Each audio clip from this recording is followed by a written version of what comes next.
Bienvenue à tous sur cette nouvelle exploration fascinante de l'histoire humaine. Aujourd'hui, nous allons plonger dans un sujet qui traverse les siècles, les continents et les cultures, la méditation. Saviez-vous que cette pratique, souvent associée au bien-être moderne, a en réalité des racines profondément ancrées dans l'histoire ancienne? Des temples de l'Inde aux montagnes sacrées du Japon, en passant par les grottes des sages grecs, la méditation a joué un rôle crucial dans l'évolution spirituelle et culturelle de l'humanité. Restez avec moi jusqu'à la fin pour découvrir des anecdotes méconnues et des secrets étonnants sur cette pratique millénaire. Notre voyage commence il y a des milliers d'années. Les premières traces de méditation apparaissent dans les textes védiques de l'Inde, datant d'environ 1500 avant notre ère. Ces textes sacrés mentionnent le mot « dhyana », qui signifie concentration ou contemplation. À l'époque, la méditation n'était pas une pratique isolée. Elle faisait partie intégrante des rituels religieux pour atteindre une connexion avec le divin. Mais saviez-vous qu'à peu près à la même époque, d'autres civilisations développaient également des formes primitives de méditation? En Égypte ancienne, par exemple, les prêtres utilisaient des techniques similaires dans leurs temples pour se préparer aux rituels mystiques. On pense qu'ils entraient dans des états de transe pour communiquer avec leur Dieu. Et ce n'était pas qu'en Orient ou en Afrique. Dans les traditions chamaniques des Amériques, les peuples indigènes utilisaient également des techniques méditatives. La respiration rythmée et la focalisation étaient des moyens pour les chamans de voyager dans des mondes spirituels. Avançons dans le temps et parlons des philosophes de la Grèce antique. Si je vous dis méditation, vous pensez peut-être immédiatement à l'Inde ou à la Chine.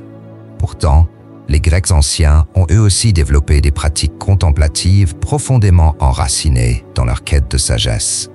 Prenons l'exemple de Pythagore. Connu pour son célèbre théorème, il était bien plus qu'un mathématicien. Pythagore voyait l'univers comme un lieu d'harmonie, où tout, des étoiles aux relations humaines, suivait des principes mathématiques et musicaux. Il enseignait à ses disciples de méditer en silence, souvent à l'aube, pour écouter cette musique des sphères, une métaphore pour l'ordre universel. Cette pratique n'était pas seulement intellectuelle, mais spirituelle. Elle visait à aligner l'âme avec l'univers. Socrate, une autre figure emblématique, n'utilisait pas le mot méditation, mais ses pratiques s'en rapprochaient. Il était célèbre pour ses moments de silence où il semblait complètement perdu dans ses pensées. Socrate cherchait à comprendre la nature de l'âme, le sens de la vie et la manière de vivre de façon juste. Ces réflexions silencieuses, loin d'être passives, étaient une forme d'auto-examen, une pratique que nous pourrions appeler aujourd'hui une méditation introspective. Les stoïciens, comme Épictète et Marc Aurèle, ont également développé des techniques contemplatives très proches de la méditation. Pour eux, méditer signifiait réfléchir activement sur les principes universels et sur la manière de vivre une vie vertueuse. Marc Aurèle, par exemple, utilisait son journal personnel, connu sous le nom de « Pensée pour moi-même », pour méditer quotidiennement sur les leçons de la vie, sur le contrôle de ses émotions et sur la fragilité de l'existence. Dans le même temps, les Grecs ne séparaient pas la méditation de la pratique physique. Les écoles philosophiques, comme celle des épicuriens ou des platoniciens, encourageaient la promenade méditative, souvent dans des jardins, pour réfléchir sur les mystères de la vie et trouver la tranquillité intérieure. Ainsi, bien que les Grecs n'aient pas codifié la méditation comme en Orient, leurs pratiques contemplatives témoignent d'une quête universelle. Trouver la paix intérieure, comprendre l'univers et vivre en harmonie avec soi-même et avec le monde. Impossible de parler de méditation sans évoquer le bouddhisme, qui a profondément façonné cette pratique. Siddhartha Gautama, connu sous le nom de Bouddha, a vécu en Inde au XVIe siècle avant notre ère.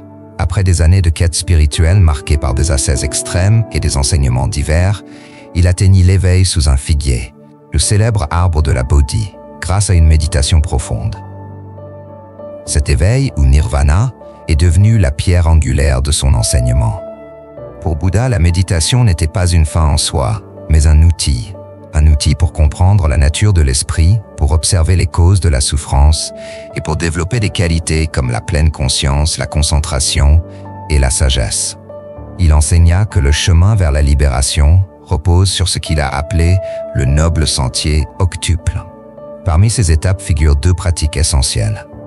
La méditation de concentration, appelée samatha, et la méditation de pleine conscience, ou vipassana. Samatha, la méditation de concentration. Cette pratique vise à calmer l'esprit. Imaginez une flamme de bougie dans une pièce sans courant d'air. C'est ce que vise la méditation samatha, stabiliser l'esprit pour qu'il cesse d'être agité par les distractions. Bouddha enseignait que cette pratique est une étape essentielle pour atteindre des états de conscience profonde, qu'il appelait les jhanas. Vipassana, la méditation de pleine conscience. Avec Vipassana, l'objectif est différent. Il s'agit de voir la réalité telle qu'elle est. En observant les sensations corporelles, les pensées et les émotions, on découvre l'impermanence de toute chose. Bouddha disait, tout ce qui est sujet à naissance est également sujet à disparition. En intégrant cette vérité, on se libère de l'attachement et de la souffrance qu'il engendre. Ces pratiques se sont propagées à travers l'Asie, donnant naissance à des formes variées et adaptées aux différentes cultures. En Chine, le bouddhisme a fusionné avec le taoïsme pour donner naissance au Chan, qui a ensuite voyagé au Japon sous le nom de Zen. Ces courants mettent l'accent sur une méditation directe et intuitive. Le moine Bodhidharma, fondateur légendaire du Chan, enseignait que l'éveil ne vient pas de l'étude, mais de l'expérience directe de l'esprit. Dans le bouddhisme tibétain, la méditation a pris une dimension encore plus complexe, avec des visualisations élaborées, des récitations de mantras et des pratiques tantriques. Ces méthodes visent à transformer l'esprit et à intégrer la sagesse dans la vie quotidienne. La popularisation en Occident. Dans les années 20 et 30, des maîtres comme Krishnamurti ou D.T. Suzuki ont commencé à introduire les concepts bouddhistes en Europe et en Amérique. Mais c'est vraiment dans les années 60 et 70 que la méditation bouddhiste, en particulier la pleine conscience, a explosé en popularité en Occident. Aujourd'hui, des millions de personnes méditent grâce à des techniques directement issues du bouddhisme. Et pourquoi cette pratique a-t-elle eu un tel impact? Parce qu'elle répond à un besoin universel. Calmer l'esprit, comprendre la nature de la souffrance et trouver un sens à la vie. Le bouddhisme nous rappelle que la méditation n'est pas réservée à un lieu ou une époque. C'est une pratique intemporelle qui résonne profondément avec la condition humaine, peu importe où ou quand nous vivons. Passons maintenant aux traditions abrahamiques, le judaïsme, le christianisme et l'islam, où la méditation prend des formes différentes, souvent centrées sur la prière et la contemplation divine. Bien qu'elle soit parfois moins associée à la méditation que les traditions orientales, ces religions ont également développé des pratiques contemplatives riches et profondes. Commençons par le judaïsme. Dans la Kabbale, la branche mystique du judaïsme, la méditation joue un rôle essentiel. Les kabbalistes pratiquent ce qu'on appelle la Hitbodedut, une forme de méditation solitaire où l'on se retire dans un endroit calme pour parler directement avec Dieu. Une autre pratique kabbalistique est la méditation sur les lettres de l'alphabet hébreu, qui sont vues comme des canaux spirituels permettant de se connecter à des énergies divines. Dans le christianisme, la méditation prend souvent la forme de prière contemplative. Saint Augustin, au IIIe siècle, écrivait sur l'importance de tourner son regard vers l'intérieur pour trouver Dieu. Au Moyen Âge, des mystiques comme Sainte Thérèse d'Avila et Saint Jean de la Croix ont développé des pratiques de méditation profonde pour atteindre une union spirituelle avec le divin. Une méthode clé est la Lectio Divina, qui consiste à lire les Écritures de manière méditative, en réfléchissant sur leur signification personnelle et spirituelle. Dans l'islam, la méditation est au cœur de la tradition soufie, une branche mystique de l'islam. Les soufis pratiquent des formes de méditation axées sur le dhikr, la répétition des noms ou attributs de Dieu, souvent accompagnés de respirations rythmées ou de mouvements circulaires, comme dans la danse des derviches tourneurs. L'objectif est de transcender l'ego pour atteindre une communion avec l'unité divine. Ces traditions montrent que, malgré des différences culturelles et théologiques, la méditation abrahamique partage une quête commune. Se connecter à quelque chose de plus grand que soi. Que ce soit à travers des mots, le silence ou des pratiques rituelles. Cela nous rappelle que la méditation est universelle, un chemin vers une vie plus spirituelle et alignée avec le divin. Depuis ses origines, la méditation n'a cessé d'évoluer, s'adaptant aux différentes cultures et époques, tout en conservant son objectif central, atteindre un état de conscience plus profond. Regardons comment cette pratique a traversé les âges, influençant et s'enrichissant de chaque période. L'Antiquité classique et l'Orient ancien. Au-delà des traditions que nous avons explorées, la méditation était également pratiquée dans des civilisations moins connues pour leur spiritualité contemplative. Par exemple, en Égypte ancienne, les prêtres utilisaient des techniques méditatives pour se préparer à leurs rituels sacrés, plongeant dans un état de calme et de concentration. Ils croyaient que cet état leur permettait de se connecter aux dieux et de recevoir des visions prophétiques. Dans l'Inde védique, bien avant l'émergence du bouddhisme, les sages composèrent les Upanishads, des textes philosophiques qui décrivent la méditation comme un moyen d'unir l'âme individuelle, Atman, avec l'universel, Brahman. Ces textes ont jeté les bases de nombreuses formes de méditation spirituelle encore pratiquées aujourd'hui. Le Moyen-Âge entre spiritualité et discipline. Au Moyen-Âge, la méditation devient une pratique institutionnalisée dans de nombreuses traditions. Dans les monastères chrétiens, elle est codifiée sous forme de routine quotidienne, lecture des Écritures, prière silencieuse et contemplation des mystères divins. La méditation devient non seulement un acte individuel, mais aussi un devoir collectif pour renforcer la communauté spirituelle. Pendant ce temps, dans le monde islamique, les érudits soufis développent des formes poétiques de méditation. Des figures comme Rumi, le célèbre poète mystique, utilisent la poésie comme une forme de méditation écrite, guidant leurs disciples dans une quête de vérité intérieure et d'amour divin. En Asie, le bouddhisme atteint son apogée avec des écoles comme le Zen au Japon et le Mahayana au Tibet, tandis que les taoïstes en Chine continuent de pratiquer des méditations centrées sur l'énergie vitale ou Qi pour équilibrer le corps et l'esprit. L'époque moderne, la redécouverte en Occident. Le tournant se produit au XIXe siècle, lorsque les philosophes et érudits occidentaux commencent à s'intéresser aux spiritualités orientales. Des traductions des Upanishads, du Dhammapada et du Tao Te Ching deviennent disponibles, introduisant la méditation à un nouveau public. Au XXe siècle, des figures comme Swami Vivekananda et Diti Suzuki jouent un rôle clé dans la popularisation de la méditation en Europe et en Amérique.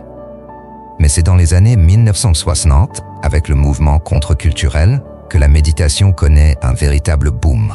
Des figures comme le Maharishi Mahesh Yogi, qui introduit la méditation transcendantale, ou Thich Nhat Hanh, qui enseigne la pleine conscience, rendent ces pratiques accessibles à des millions de personnes.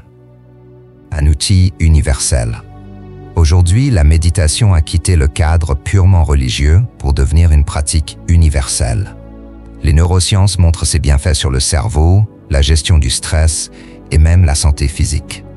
Des applications comme Headspace et Calm, des retraites de pleine conscience et des cours en ligne démocratisent la méditation, la rendant accessible à tous, peu importe leur origine ou croyance.